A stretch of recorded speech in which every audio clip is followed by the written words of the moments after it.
زله چې په یاره یاره د ژوندون هره لمحه تېروم ربه چې تا ته به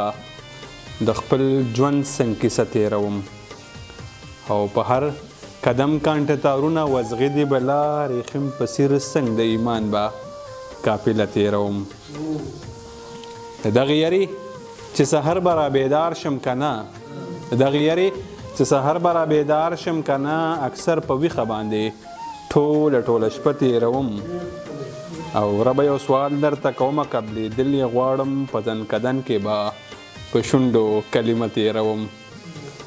او اکثر د ځان سره مې شر وي په دې یو خبره اکثر د ځان سره مې شر وي په دې یو خبره چې ستا د مینه به په کومه دروازه تېروم او په دې یو کار باندې وحیده درنه ډېر خوشحال یم په دې یو کار باندې وحیده درنه ډېر خوشحال یم ستا په وینا هر وخت د زړه په کور توبه تېروم او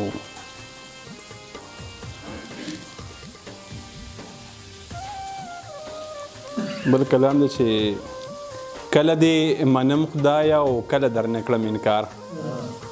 کله دې منم خدایه او کله درنه کړم انکار ربه رحم وکړې ته چې زه شمه په سمه لار او کله مې ضمیر ګټي او کله نفس شي زورور کله مې ضمیر ګټي او کله نفس شي زورور یو ورته دنیا سنډي او بل د آخرت بهار او زه د بلاګانو ډک او زه د بلا ورانو ډک زه د بلاګانو ډک او زه د بلا ورانو ډک ربه مانه واخلې ته دلته کې زما اختیار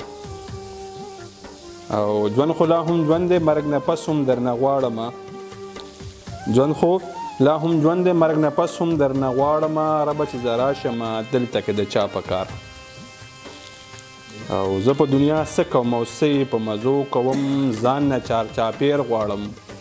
ستا د محبت حصار او سم د مسلمان شته او سم د انسان شته روح کردار پکار دی ګوره نه کېږي په تش ګفتار بس دغه نیمګړی غوندې کلام د دې سړي جوړېدا نیت خراب دی دا نن یې ځکه طبیعت خراب دی او نه څه سړي ته محتاج به دې کړي نه څه سړي ته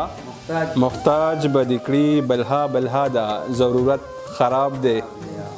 او همت یې بایلو نیمه لار کې کېناست همت یې بایلو نیمه لار کې کېناست دا یې ویل زمونږ بخت خراب دی